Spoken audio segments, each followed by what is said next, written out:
ఉదయమే ఆ భవనమందు తన కుమారుడు కనుక కానరాక ఆ తల్లి ఎంతగానో తల్లడిల్లింది.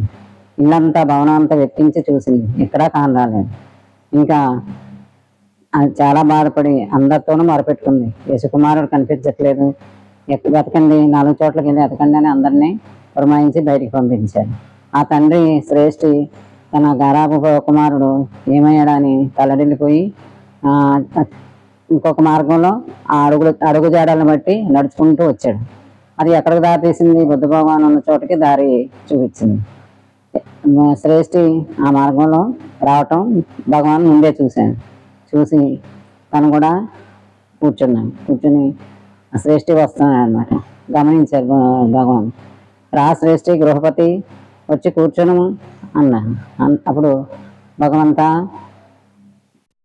నా యశకుమారుడు కానీ మీకు కానవచ్చాడా? ఎక్కడ ఉన్నాడో మీకు తెలుసా అన్నాడు. శ్రేష్ఠి, ముందు వచ్చి కూర్చో, మీ యశకుమారుడు ఇక్కడే కనిపిస్తాడు అని చెప్తాను. చెప్పినప్పుడు అతనికి మనస్సు ప్రసన్నమై ఒక చోట కూర్చొని బుద్ధ భగవాన్కి అభివాదం చేస్తాడు. పడ్డాడు అనమాట. భగవంతా, ఎక్కడ ఉన్నాడు నా కుమారుడు అని అడుగుతాను.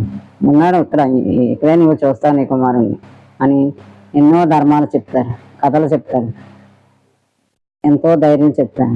అప్పుడు అతనికి కూర్చున్న చోటని ఆసనమునంది అతనికి ధర్మం తెలియబడింది అనమాట. తెలియబడి మనసు ప్రశాంతుడై అతను తొలి ఉపాసకుడుగా ఒక శ్రేష్ఠి దగ్గర నుంచి ఉపాసకుడుగా ఆయన మారాడు అనమాట. మారి అడుగుతాడు.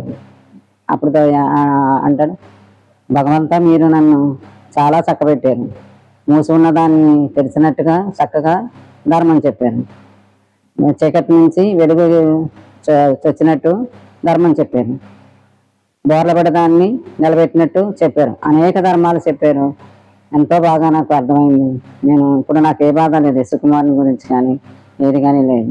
అన్ని చింతలు తీరిపోయినాయి, మోహాలన్నీ తీరినాయి, ఇప్పుడు ఎటువంటి చింత లేదు, మనసు ఎంతో నెమ్మడించింది అని ఎంతో జ్ఞానం అంతట్లోనే భగవాన్ సన్నిధిలోనే అతనికి జ్ఞానం వచ్చిందనమాట.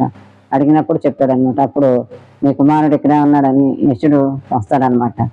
వచ్చి తండ్రికి కనిపిస్తాడు. కనిపించినప్పుడు ఆ యశకుమారుడిని అంటాడు, ఇతడు నీ కుమారుడు లాంటి వాడు కాదు, ఇదివరకు లాంటి వాడు కామోపభోగాలు పొందడానికి లేదు, నీవు అసంపూర్ణంగా ఉన్నావు, ఇంకా అసంపూర్ణ జ్ఞానమే నీది. కానీ యశకుమారుడు అలా కాదు, పూర్ణ జ్ఞానాన్ని పొందాడు. ఇప్పుడు ఇంటికి తీసుకెళ్ళి తల్లికి చూపించడానికి, ఒకసారి తల్లికి దీనిరాలయ్యింది, దుఃఖిస్తుంది, తల్లికి సమాధానం చెప్తాడు, ఇంటికి పంపించండి అంటాడు. అలాగే కానీ నీలాగా అతను అసంపూర్ణుడు పూర్ణుడయ్యాడు కనుక అతను సమయం పడద్ది తల్లికి అని కనిపించడానికని చెప్తాడు. అప్పుడు బుద్ధుడు అతను అంటాడు, శ్రేష్ఠి, నేను మిమ్మల్ని శరణ చూస్తున్నాను, సంఘాన్ని శరణం కోరుతున్నాను, సంఘాన్ని, ధర్మాన్ని అని మూడు మాటలు అడుగుతాడు అనమాట. అన్ని బౌద్ధంలో ఉంటాయి కదా, సంఘం శరణం గచ్చామి, ధర్మం శరణం గచ్చామి, బుద్ధం శరణం గచ్చామి అని 3 పలుకులు పలుకుతాడు. దానితో అతడే బౌద్ధ ప్రపంచంలో తొలి ఉపాసకుడు అయ్యాడు అనమాట. ఆ ధర్మంలో అతను తొలి ఉపాసకుడు అయ్యాడు, ఎంతో తెలుసుకున్నాడు.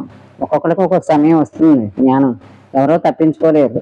కూడదు అనేసి మనం పక్కకి గెంటేసి వెళ్ళిపోతే ఏమో, కానీ ధర్మాన్ని వినాలని ఉన్నప్పుడు ఏదో సంఘటన ద్వారా ప్రతి ఒక్కరికి అక్కడి నుంచి బోధ అందుతుంది. వినాలి, మరి వినటానికి చెవులు ఉన్నాయి కాబట్టి వినాలి. వచ్చిన కష్టాలని అది జ్ఞానానికి ఉపయోగించుకునే మార్గంగా మలుచుకోవాలి. ఇలా పెద్దల మాట విని ధర్మాన్ని తెలుసుకుని ఎటువంటి దాన్ని, ఇప్పుడు యశుడు కనిపించాడు, ధర్మం తెలిసింది, ఇంకా అతనికి బాధే లేదు. లేకపోతే ఎంత కష్టం, ఆ కష్టాలను దాటలేం. పెద్దల ఇలాంటి గురువుల బోధలు ఉండాలి, ధర్మాన్ని మనం ఆశ్రయించాలి, తెలుసుకోవాలి ప్రతి ఒక్కరూ. ఇప్పుడు ఇంకా ఇంటికి వెళ్ళటానికి సమయం ఇంకా రాలేదని చెప్తాడు అనమాట బుద్ధుడు.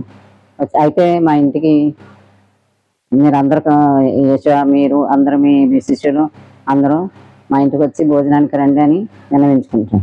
అలాగనే అంగీకరిస్తారు బౌద్ధుడు. ఆ భోజనానికి అన్ని సమయానికి పిలుస్తారనమాట. అన్ని భోజనాలన్నీ తయారు చేసి వీళ్ళకి ఫలానా సమయానికి వీళ్ళు వస్తామని చెప్తారు.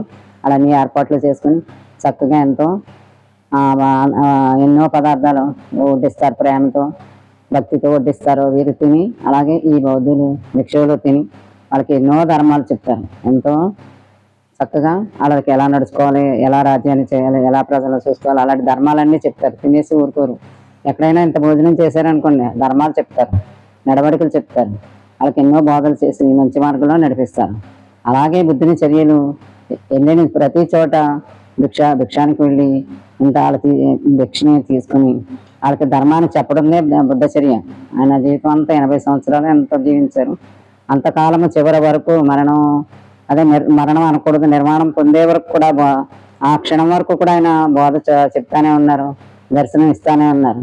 మనం చక్కగా అలా ఒకటి తేలిక భాషలో క్లిష్టంగా కాకుండా ఇలాగా భాషను కొద్దిగా మార్చి ఇలా తేలిక అర్థమైనా మనం చెప్పుకుందాం. సరేనా? ఓకే.